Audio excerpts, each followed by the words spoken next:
Por saka SM Ortigas, 8 boxes. Bali dito sa first drop ko sa may Sevmore Amang Rodriguez, meron na akong deliver dyan ng 5 box. So 5 boxes po mga kaibigan. At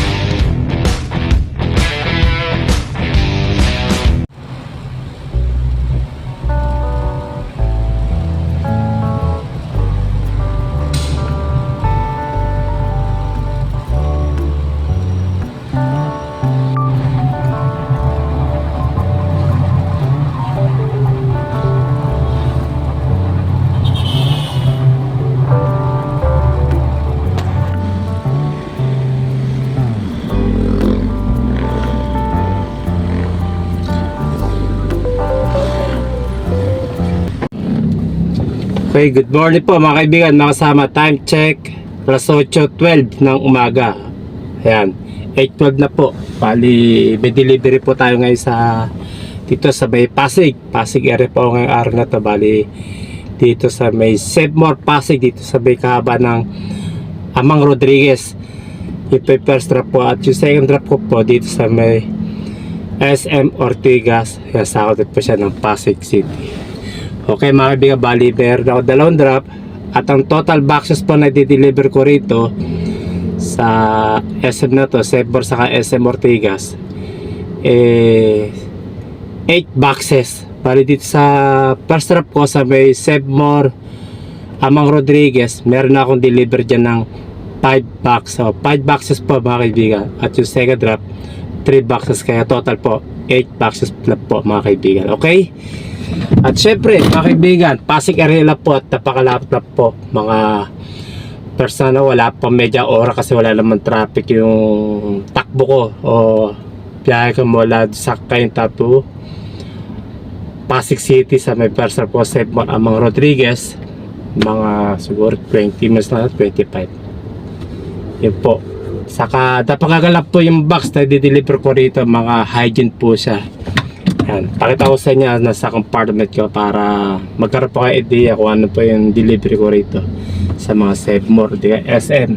Okay? Pakita sa inyo.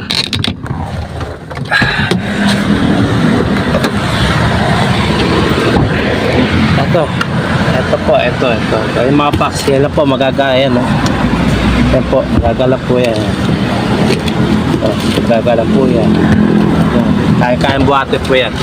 1, 2, 3, 4, 5, 6, 7, 8. Kaya total po niya 8 box po lahat yan.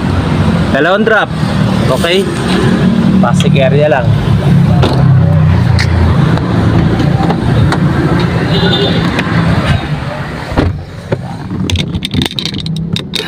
Yun. Yan mga kaibigan, Pasig area 2 drops. So napakalapit lang po. Kaya ang ibabad sa akin ni tracking dito sa biyahe ko po nagkakalaga na 1,590 pesos. Yun po ang ibabad sa akin ni tracking. Kasi po dito sa delivery ko po, sa tracking po namin minimum 3 drops po kami. Yan. So 2 drop lang ako. So pabor, mas maganda, mas mabilis matatapos. Pero yung sabi ko kanina, 3 drops minimum, babayad sa akin 1,590 pesos. So kahit 2 drop ka lang, kahit 1 drop ka lang, buo pa rin babayad sa ni tracking. Ganyan po kitaan o bayaran dito sa aming tracking na aking pinasukan. Okay? At syempre, pag was naging minsan kasi merong 4 na drop minsan 5 drop. So sabi ko kanina, minimum 3 drops. So pag once naging 4, additional na 150 pesos. So pagka naging 5, so total edi 300 pesos total. Kaya 1,590 plus kunyari 2 drop, 300 pesos additional, edi plus 300. So yun po ang kikitain ko dito sa tracking, sa pagbiyahe, sa pag-deliver ko sa store. Okay, mga kaibigan, yun lang po. Na-update ko po kayo at yun po, nagkaroon kayo idea para may pakita ko sa inyo kung ano po yung dinideliver ko sa yung payment o bayad ni tracking pag deliver ko rito sa store. Okay?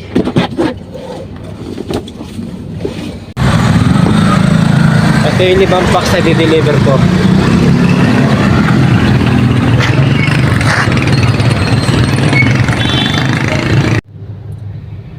Ito yung Save More Amang Rodriguez. Siya po. Diyan po sa Save More na dyan lang magdi-deliver ng 5 box. Ito yung pinaka first trap ko. Ayun o, may nauna sa akin mga van o. Di-deliver din ho yan.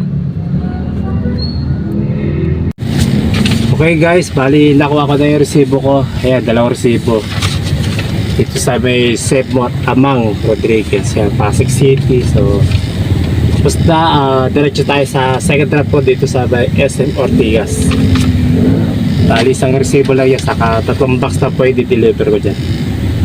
Okay, let's go para matapos ito.